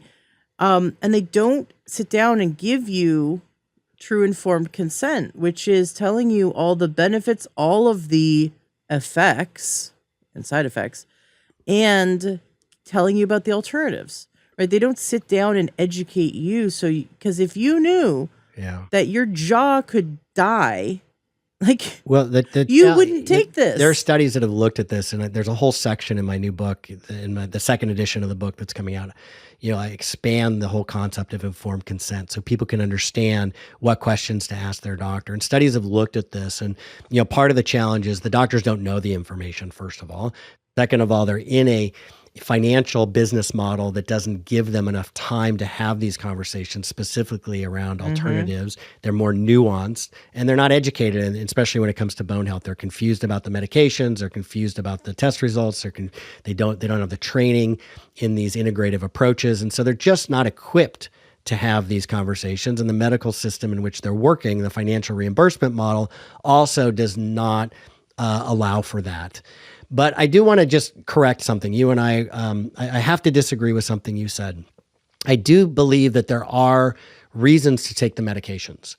There are cases where I think it is important to strongly consider taking a medication, an osteoporosis medication, and that goes for, I think, many other medications as well. Specifically for the osteoporosis medications, let me be very clear. They have been shown to reduce fractures in clinical trials. Now, the nuances are important, though, when people are making a decision. When somebody has a new diagnosis of osteoporosis and they've never broken a bone, what we're trying to prevent is getting the first fracture, what's called primary fracture prevention.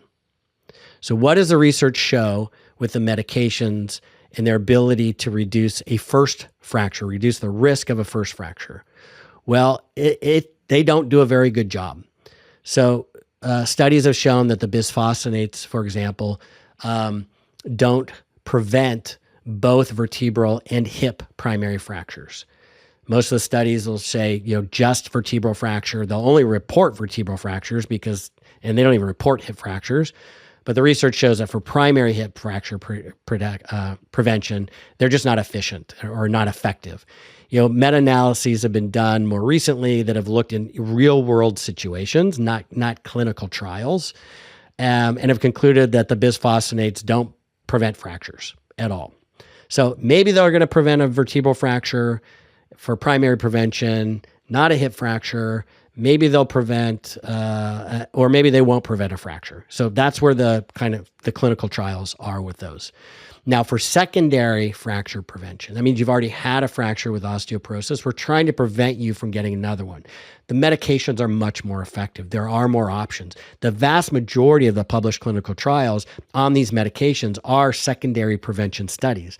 They're in high-risk populations, primarily postmenopausal women with osteoporosis who have already had a fracture or are extremely high risk for fracture. So they're mostly secondary fracture prevention studies, and they do prevent both vertebral and hip fractures in those situations. And so if somebody's already had a fracture with osteoporosis, I think it is important to look at the medications as a potential option, but it's important also to understand the potential benefits and the potential risk and what else you can do.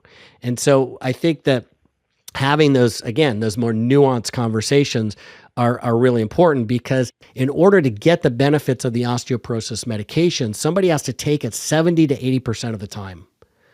So you have to be consistent, and you have to be willing to do it for years.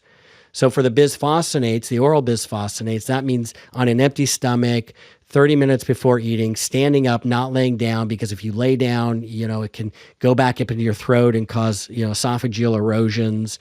And about 60% of those patients who are start an oral bisphosphonate because of the side effects discontinue it within the first year. So again, you've got to be able to commit. And then once you go through that 3 to 5 years on the bisphosphonates, which is usually the first line therapy, they're going to typically want to switch you to a different medication called sequential therapy. So then it'd probably be like Prolia or one of the other medications. So you just have to be willing that, okay, this is going to be then, probably what you're doing, or you can decide to stop at any time. I do want to correct one thing I said. I was talking before in terms of primary fracture prevention with osteoporosis, the oral bisphosphonates. Now, there's only one medication that has been shown to prevent primary vertebral fractures and primary hip fractures, and that's intravenous Zometa or zoledronic acid, zoledronate. That's the only one. So if anybody wants to consider for primary fracture prevention of vertebral and hip fractures, any of the medications, the best data is going to be on Zometa, that type of medication, the IV zoledronic acid or zoledronate. So again, there are, I believe, cases to be made for when the drug should be considered more strongly than other times. There are some benefits in the studies to the medications. There are also risks, but this is again where the details matter. And is it being prescribed? Is it appropriate for your diagnosis? Like, for example, if you have proton pump induced osteoporosis and somebody prescribes Fosamax to you, they're increasing your fracture risk. That's not ambiguous, right? There are also studies if you have breast cancer and bone loss. There are studies using some of those medications that can have looked at metastases or the first, skeletal events and preventing those, right? So there are all these nuances that are important. So a medication needs to be appropriately prescribed based on the clinical trials for your diagnosis and with your medical history. And those are the types of conversations that, I really try and educate my people in my books about. In my book, Fracture Proof Your Bones, of the questions they need to ask their doctors to make sure they're getting the best possible information so they can make the best possible decision for their health. People who eat a whole foods diet, a minimally processed diet, get plenty of plants, so they're getting hopefully minerals, although that's debatable because of farming practices, and walk often, lift heavy things often. Is what percentage of people who do all that still have bone problems? I don't know. There's no way to answer that. There are too many variables. No studies looked at all of those variables that I've ever found. But what we do know is that if somebody's fall risk is reduced, meaning they're at the lowest risk for fall. And again, there are tests that are done that measure gait, that measure mobility, strength. If people score low or well, I should say, on those tests, what we do know is the ability of the bone density test to predict fractures goes down, as I said before. If you're just looking at the bone mineral density test for its ability to predict fractures in women with osteoporosis, it predicts 44% of women who will fracture and 21% of men. Now, if their fall risk is low, that predictive value of the bone mineral density test goes down to about 4.3% in women and I think a little over 5% in men. So basically 5%. Right. It's huge. Huge. It's huge. So really the reins are in our hands. The control, the steering wheel's in our hands. So much that we can do before we ever got to that point where we needed to have a talk with our doctor about medication. And the important thing is to get out and do it every day. I was shocked that the hormones like cortisol played such an important role in bone health or in negatively impacted bone health.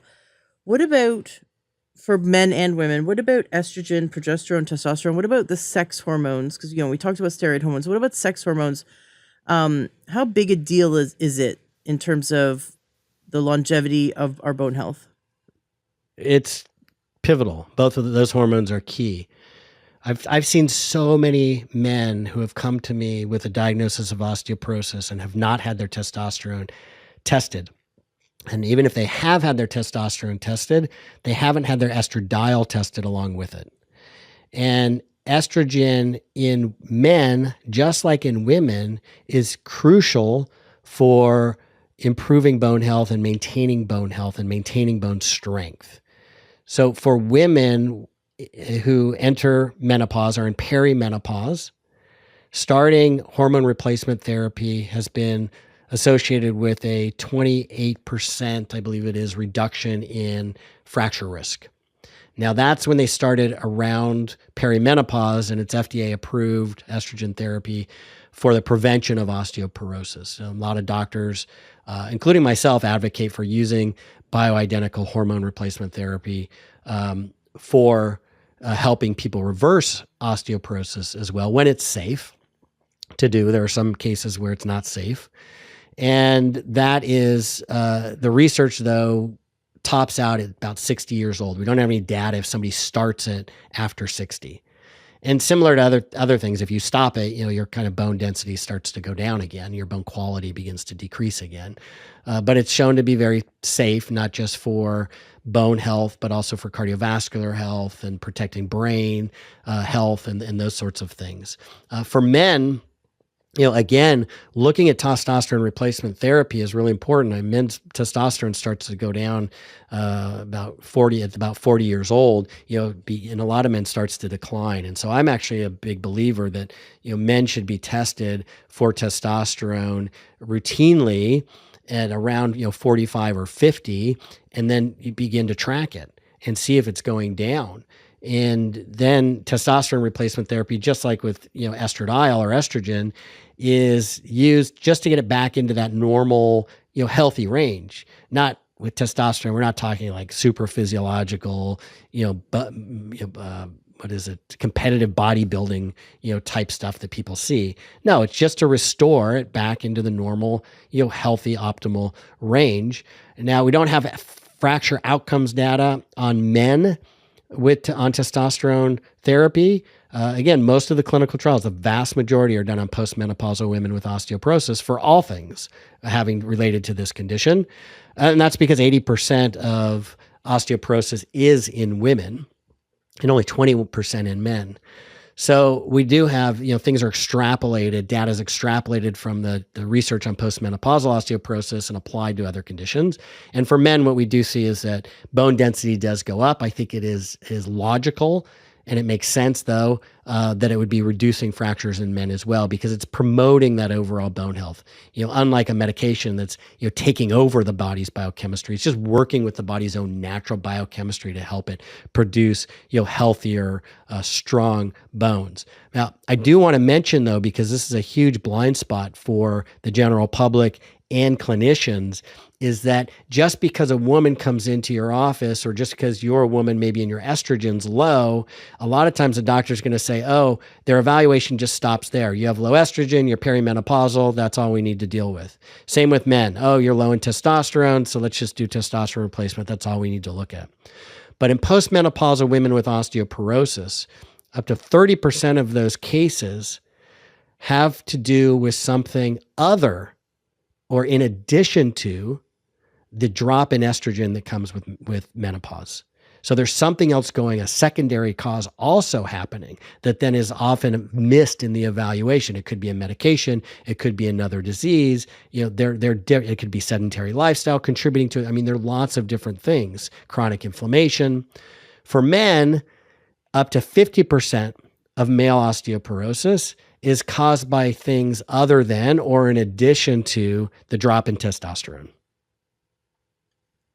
So potentially men are impacted even more from lifestyle and diet. Well, it's interesting. So men, the mortality risk in men, the risk of death in men with osteoporosis is even greater than it is with women.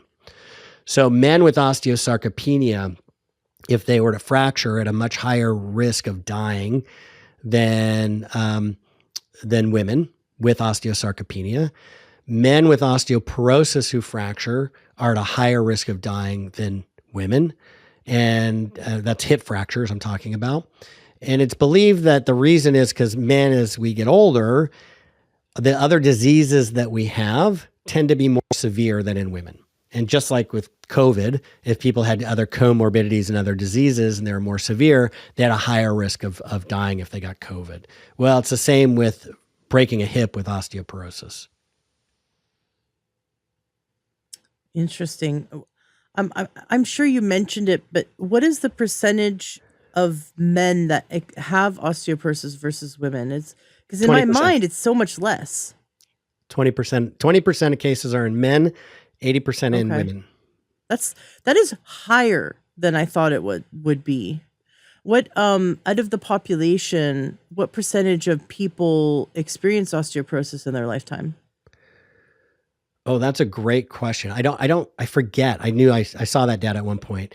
Right now, I believe it is, well, about 40%, 45% of women will break a bone with osteoporosis at some point in their life. That's really high.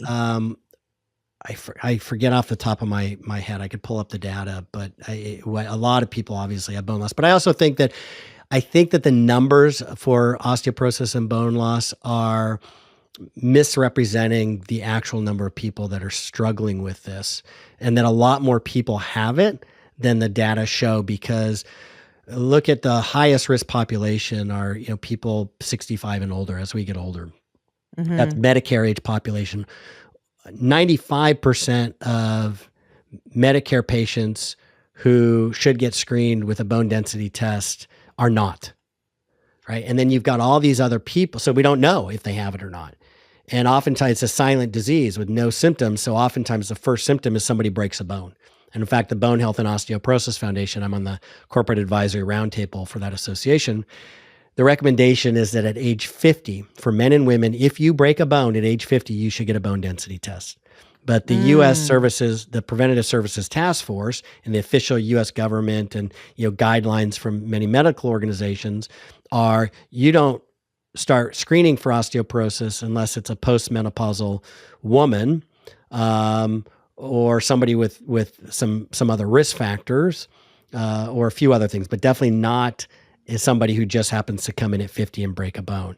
And there are many cases and studies out there looking at people who are taking medications or have diseases like irritable bowel disease that destroy bone, or medications that destroy bone and cause osteoporosis.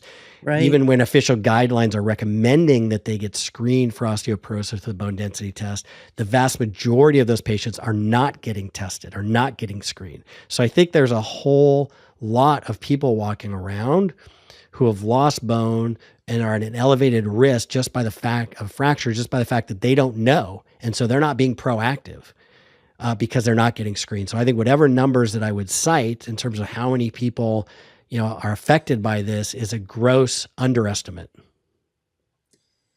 That makes sense. We don't know for sure. I just Googled it and it says 12.5% of people over the age of 50. But like you said, so few people are being screened appropriately. But that's just osteoporosis, and there's osteopenia. That's just osteoporosis. That's not osteopenia. That's not bone loss. There's right. So we're talking many over, things probably leading to over 50% osteoporosis. of Right. people. Maybe you could differentiate what is osteopenia versus osteoporosis versus just bone loss on the way to, like, at what point are we at risk of fractures? So osteoporosis and osteopenia are defined by the results of a bone mineral density test, or if another type of machine is used, they can translate that, do some calculations and create an equivalent score.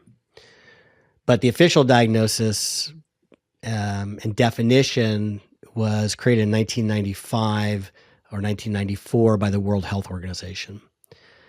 And it's defined by a T-score. A T-score measures somebody's bone density compared to the bone density of somebody of the same gender in their 20s and of the same race. So if I am a Caucasian woman, 67 years old, my T-score is going to compare my bone density to a Caucasian woman, 20 to 29 years old. And a T-score is reported as a negative number because you're losing bone. So a T-score of -1 to -2.5 is considered osteopenia or pre-osteoporosis. A T-score of -2.5 or lower, -2.7, -3, is osteoporosis. Now that they're only validated measures as low as 50 years old. So for less than 50 years old, you have to use another score that's reported on the test called a Z-score. And I mean, we could probably spend another 20 minutes just talking about the test and how to interpret it and apply it and all of that. But the basic definition of osteoporosis is just as I described it, based on that T-score. And research has shown that the lower your T-score, it is linked, is associated with higher risk of fractures. But here's the kicker.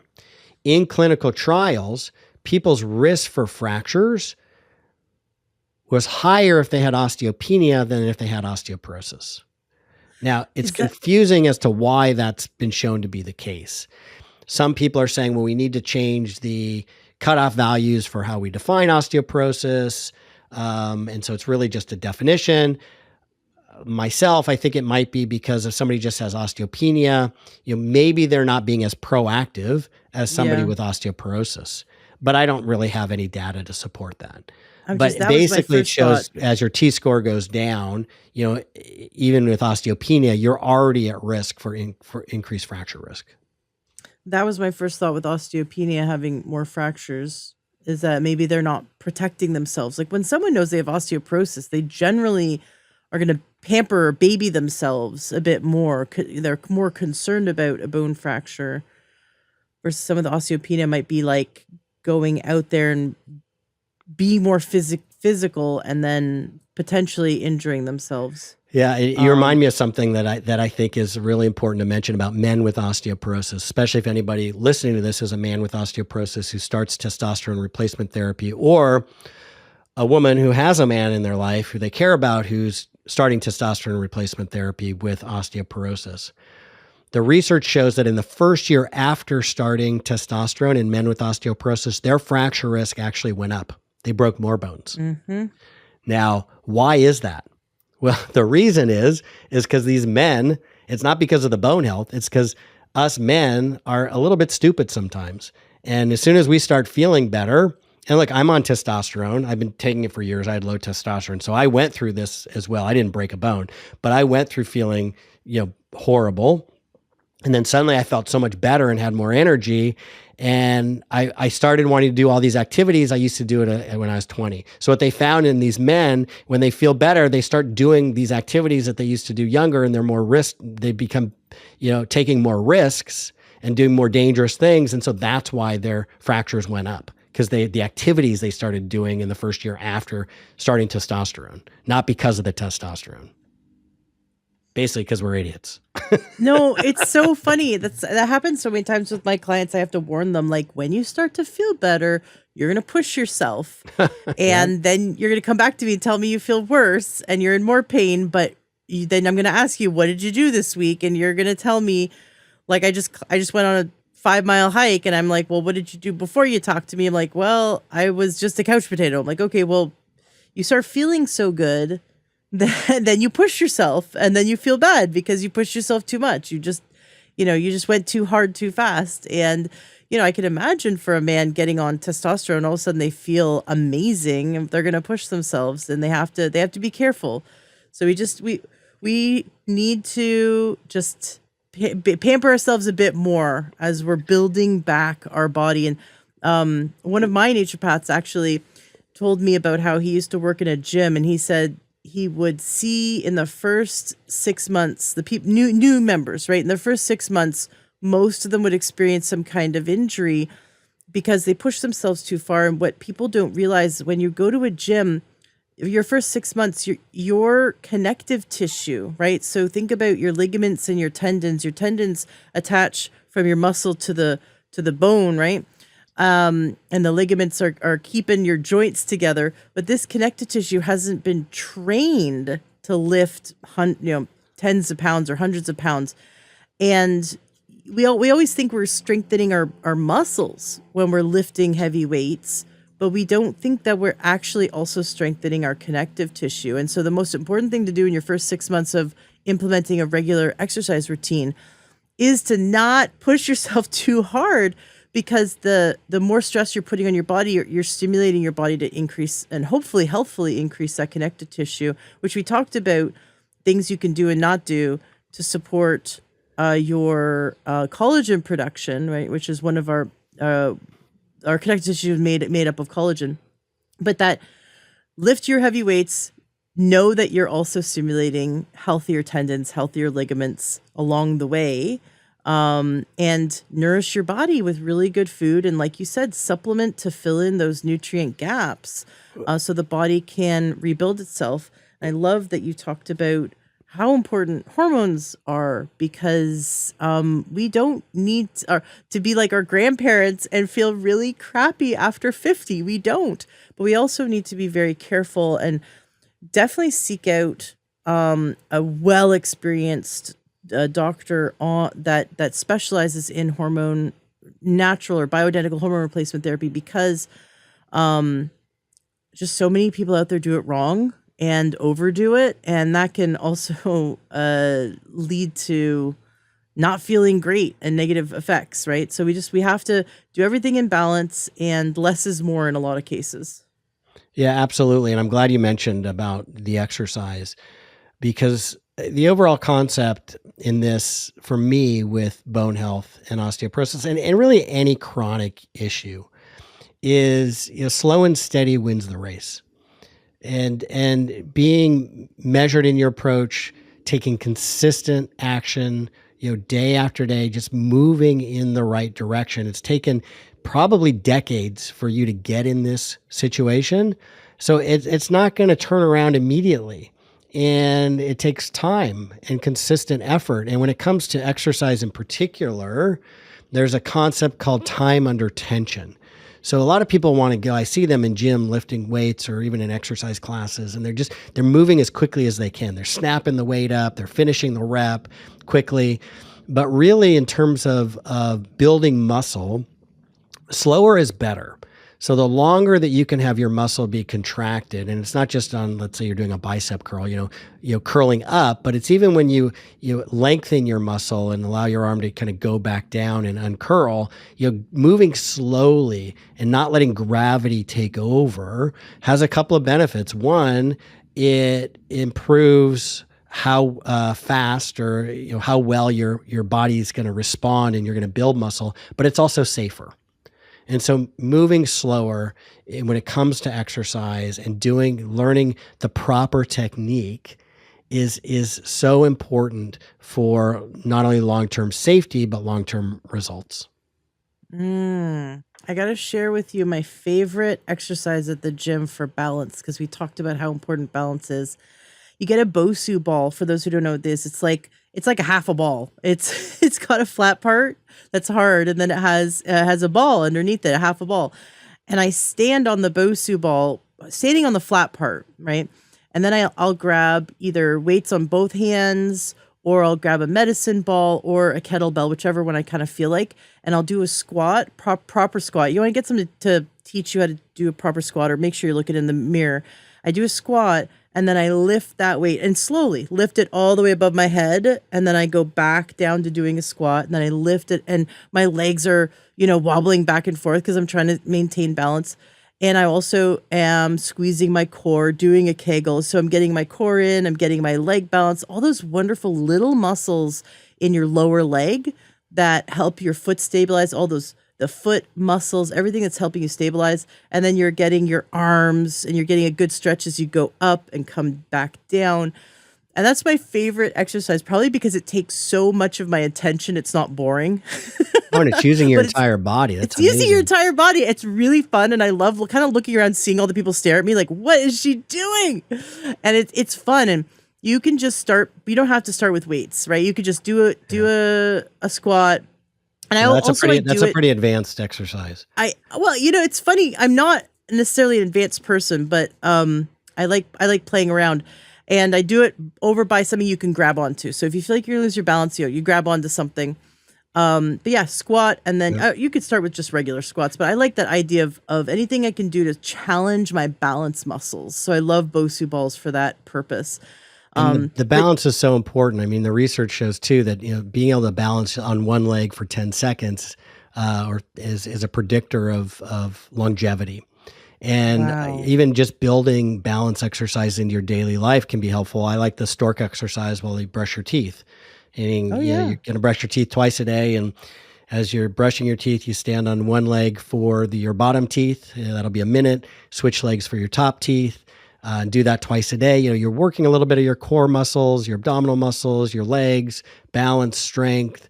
And then when it gets really easy, switch to your non-dominant hand and, you know, try it that way. There are different ways, you know, you can also, you know, as well as going to the gym and doing other things, just things that you can work into your life. And I love that you said that it's fun for you, that if you can find things that are fun, if people can find things that they like doing and that are fun to do, they're more likely to Mm-hmm. do them and more likely to succeed and excel at them. And if people get bored, because it can get bored doing the same exercise or doing the same routine over and over, you know, switch, try something new, switch it up. Love it. Thank you so much for coming on the show, Dr. John Neustadt. This has been amazing. And of course, the links to everything that Dr. John does is going to be in the show notes of today's podcast at learntohealth.com. nbihealth.com is your website, and you have all your socials. You're on Facebook and everywhere. We'll make sure we follow you. Give us a piece of homework that we will do today and for the rest of the week. Give us some homework to improve our overall health, our bone health. I know you've already given us so many points, but is there anything you would want 100% of the population to do? Yes. And it's not directly related to bone health. I want people to take some time to sit with themselves without any distractions, without phones, without kids, without interruptions. And I want you to imagine your life in 5 years. I want you to imagine if you didn't change anything in your life, what are you going to feel like in 1 year? What are you going to feel like in 3 years and 5 years? How are you going to think about yourself when you look in the mirror? How is that going to feel?